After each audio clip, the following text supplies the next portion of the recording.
Muito obrigada. Queria começar por cumprimentar o Sr. Ministro das Finanças e os Srs. Secretários de Estado. Já falou muito de carga fiscal e das suas teorias sobre o que eu diria que é uma carga fiscal alternativa. Eu acho que já tivemos muitas discussões sobre esse assunto e, portanto, eu não vou persistir nele, embora isso seja verdade para esta audição que é na especialidade e o tema seja relevante e importante. Porque, Sr. Ministro, eu volto-lhe a dizer a mesma coisa. Podemos ter todas as discussões sobre todos os números, mas há uma coisa que é verdade. A carga fiscal aumentar, e ela aumenta, significa que o peso da receita fiscal e contributiva no PIB aumenta. Significa que, da parte da riqueza que é criada a mais, o Estado vai buscar uma parte maior. E isso, Sr. Ministro, compreenderá que há uma visão que poderá ser a sua do que é importante para o crescimento económico, é o Estado a ter um peso cada vez maior. Do nosso ponto de vista, é exatamente ao contrário. O Estado deveria ter um peso menor. Esta é uma visão alternativa. As perguntas que lhe quero fazer nesta audição, que são sobre a especialidade, não são sobre esta visão alternativa. Há uma visão de fundo e de generalidade sobre o que deve ser o crescimento em Portugal, que é alternativa à sua, mas há algumas coisas, partindo do pressuposto deste orçamento, que é o seu e com cujo rumo nós não concordamos, há algumas coisas em que achamos que ele pode e deve ser melhorado. E a primeira coisa que lhe perguntava, Sr. Ministro, é se está disponível para dar um sinal no IRS à classe média. Não lhe estou a falar de um sinal no seu pressuposto irresponsável.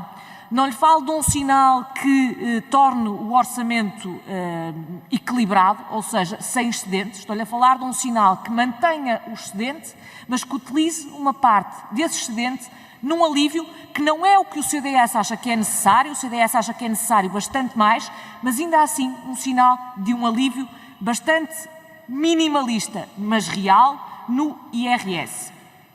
E mais, Sr. Ministro, não acho que seja preciso, partindo do pressuposto do seu orçamento, utilizar sequer uma parte deste excedente orçamental. Eu devo lembrar-lhe, só em pequeninos exemplos, que são isso mesmo exemplos, podíamos encontrar, eu vou-lhe dar 3 ou 4 exemplos, podíamos encontrar 30 ou 40, de pequenas coisas em que o Governo poderia agir e ir assim buscar verbas que chegassem aos 120 milhões de euros, que chegassem para fazer este alívio, que não é o necessário, não é o merecido, mas é simbólico. Olha, dou-lhe um exemplo. Em 2016, o Governo dizia que, se combatesse a fraude no subsídio de doença, conseguiria ir poupar ao Estado, em subsídios de doença que não seriam devidos, 60 milhões de euros. Desde então até agora, não só não conseguiu fazer este combate, como aparentemente o subsídio de doença foi aumentando e foi aumentando substancialmente, na ordem dos 30%, 40%. O que eu lhe pergunto é se, retomando esta medida de 2016, se não é possível fazer aqui alguma alteração. Da mesma maneira, provamos também, na audição que fizemos à Sra. Ministra da Saúde, que a utilização de medicamentos biosimilares pode consubstanciar uma poupança significativa para o Estado. Poupança essa, não afetando os doentes, permitindo exatamente o mesmo cuidado aos doentes e que pode ser utilizada neste alívio. Da mesma forma, é também de salientar que, e não é tão pouco quanto isso, este Governo gasta cerca, que é o maior de sempre, gasta só no funcionamento dos seus gabinetes cerca de mais de 20 milhões de euros do que era gasto em 2015. O que eu pergunto é se não faria sentido afetar isso ou uma poupança fiscal para todos os portugueses que pagam IRS, sobretudo para os da classe média. Da mesma forma, e eu fiz esta pergunta à Sra. Ministra da Coesão Territorial e ela respondeu-me uma coisa com a qual eu, do ponto de vista dos princípios, até poderia estar de acordo, dizendo: um governo maior pode deixar de ir contratar fora e assim até poupar. Pois, Sr. Ministro, só que o problema é que eu fui ver o que é que o Governo gastava com estudos e pareceres e a tal contratação fora e percebi que gastava mais 40% do que tinha gasto em 2015 e, portanto, eu acho que se calhar esse dinheiro poderia utilizar o facto de ser o maior governo de sempre, dispensar alguma destas contratações e, lá está, fazer o trabalho em casa e assim conseguir afetar estas poupanças a um alívio fiscal. Eu estou-lhe a dar exemplos que são microscópicos, eu sei, mas 4, 5, 10, 20, 30 exemplos destes constituem, eu não estou a falar de um grande alívio fiscal, nem do alívio fiscal que as famílias merecem, estou a falar de um sinal de que, no momento em que chegamos ao equilíbrio orçamental e ao excedente orçamental, e eu nunca pus em causa a necessidade de termos contas públicas equilibradas e de, sim, termos um excedente orçamental, porque temos um problema de dívida pública que é grave e que vai demorar décadas a ser resolvido, mas que seja possível também dar este sinal de alívio e não o sinal contrário de aumento da carga fiscal. E sobre aumentos de impostos, eu gostava de lembrar que, sim, está previsto um aumento de 1.799 milhões de euros de receita fiscal. E segunda pergunta que já lhe fiz também na generalidade, e que também não é uma pergunta de fundo, é uma pergunta de especialidade. O Sr. Ministro entendeu aumentar o imposto sobre os produtos petrolíferos ao longo da passada legislatura. Poderá aqui o Bloco de Esquerda dizer que não são as pessoas de carne e osso que pagam este imposto, mas a não ser que sejam as próprias viaturas que o paguem, que eu assumo que não tenham rendimentos, eu não sei quem mais pagará, a não serem as pessoas de carne e osso. É evidente que as pessoas de carne e osso, sobretudo aquelas que vivem no interior e não têm sequer transportes públicos para ir trabalhar, provavelmente pagarão este imposto. O que eu lhe pergunto não é se está disposto a voltar ao imposto que existia quando chegou, não é se está disposto a prescindir do seu aumento de impostos, é se está disposto, caso haja um aumento do preço do petróleo e por essa via um aumento do gasóleo, se está disposto a ter aqui um princípio de neutralidade fiscal, que aliás tinha prometido em 2016 e não cumpriu. Depois, gostava de lhe perguntar também, o Sr. Ministro faz neste Orçamento de Estado vários aumentos de impostos, sobre o IMT, o Imposto de Selo, o alojamento local, e muito significativo. E eu gostava de lhe dizer que para muita gente o alojamento local significou, num momento de crise, com sacrifício e com investimento, planear uma vida diferente e criar o seu próprio emprego. O que o Sr. Ministro lhe está a dizer é que, como fizeram esse esforço, como tiveram essa coragem, o Sr. Ministro os vai taxar mais. IVA das touradas, dispositivos médicos, embalagens de uso único, tudo são desculpas. Eu gostava de lhe falar de um aumento, de uma revogação da isenção fiscal para o IMI do património dos prédios classificados. Eu perguntei à Sra. Ministra da Cultura, a Sra. Ministra mais ou menos descartou-se e disse que era com os assuntos fiscais. Eu pergunto, porquê é que vai revogar o único incentivo que há ao património cultural classificado de propriedade privada em Portugal? Não há mais nenhum, vai acabar com o único. Por último, deixava-lhe também aqui uma pergunta. O Sr. Ministro da Administração Interna veio a este Parlamento prometer e comprometer-se com a admissão de 10 mil novos elementos para as forças e serviços de segurança até 2023. Nós estamos demasiadamente habituados a promessas que são feitas e que nunca são cumpridos. O que eu quero saber é se o Governo vai transformar as suas promessas em disposições orçamentais e vai inscrever a admissão de 2.500 novos elementos para as forças e serviços de segurança já para este ano. Muito obrigada. Muito obrigado, Sra. Deputada Cecília Meireles. A palavra ao Sr. Ministro do Estado e das Finanças para responder. Faço, Sr. Ministro.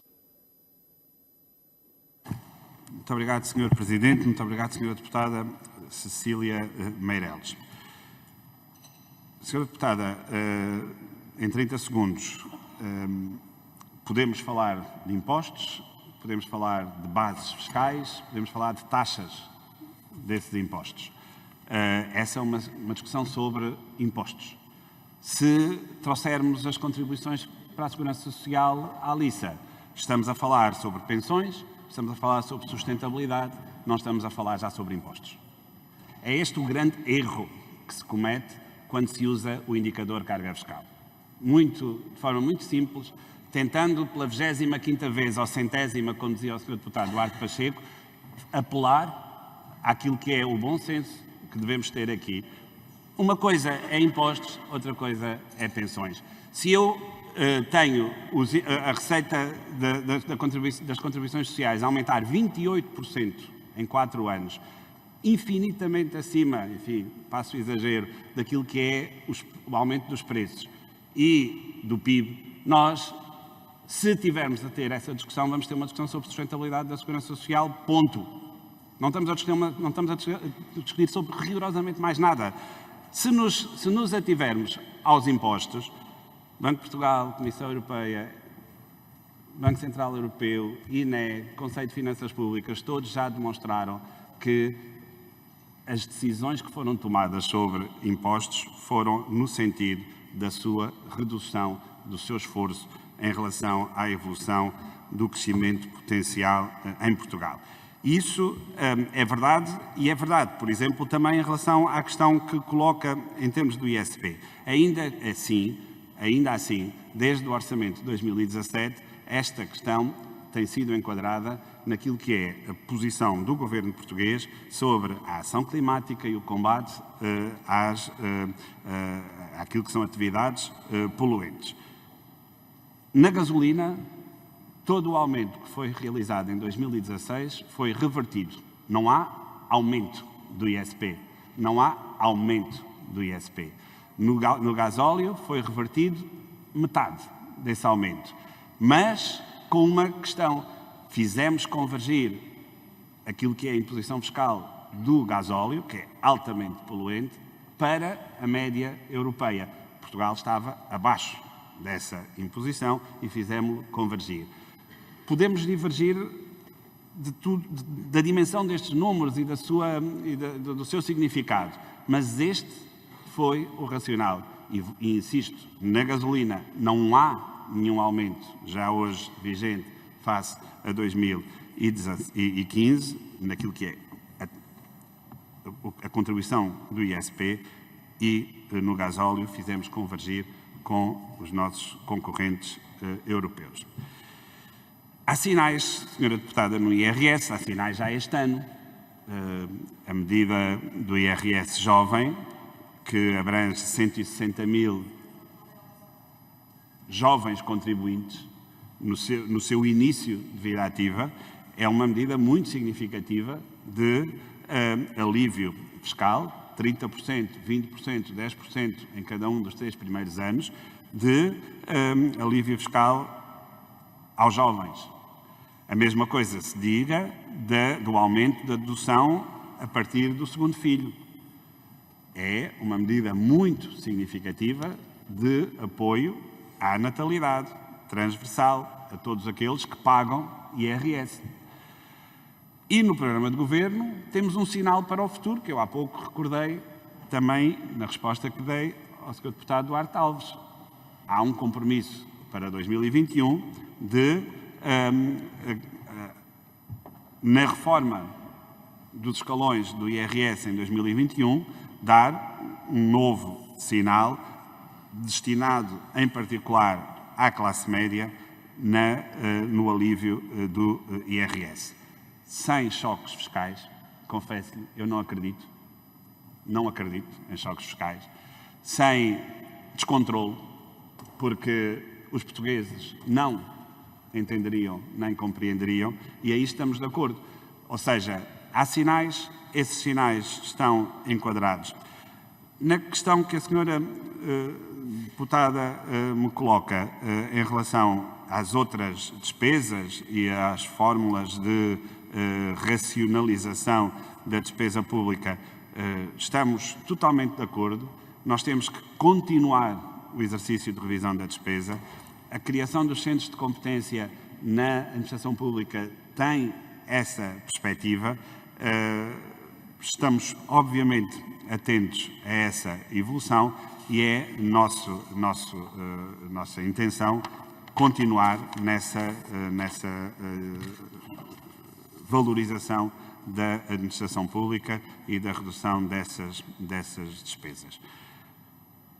A questão que me coloca do alojamento local, 2 notas apenas. A primeira é de que a medida que é proposta nesta Lei de Orçamento de Estado diz apenas respeito às zonas de contenção, que são definidas de forma muito clara e pelas autoridades locais. São zonas em que, visivelmente, a pressão sobre a habitação para fins residenciais e imobiliária se tornou, em algumas zonas do país, muito delimitadas, insustentável. Este é um contributo para a redução dessa pressão. note-se que há outros contributos que aliviam fiscalmente os proprietários de habitação se os destinarem a outras finalidades. Dir-me-ão que isto é uma intervenção na liberdade da iniciativa privada. Eu direi que sim, mas é uma intervenção que parte de um princípio de vontade política e pública de regulação de áreas geográficas muito pressionadas neste momento e muito bem delimitadas em Portugal. Aqueles que adotarem uma contabilidade organizada não têm nenhum impacto desta medida, Sra. Deputada. Em relação à questão do património, a questão é um pouco diferente, porque, na verdade, trata-se de devolver aos municípios aquilo que é a capacidade de eles gerirem em plenitude o seu território. É um passo no sentido de fazer com que esses municípios possam decidir aquilo que, da forma como gerem o seu território e, em particular, a forma como é colocado uma dimensão importantíssima da gestão do nosso território, que é precisamente o património cultural e o custo que a gestão do património cultural tem e faz recair também pela iniciativa privada. Ninguém melhor do que os municípios saberão fazê-lo e poderão, de uma forma harmoniosa, fazer incidir fiscalmente este esforço fiscal pelo território que gerem quase em exclusivo. E, portanto, é essa a lógica desta passagem para os municípios. Muito obrigado.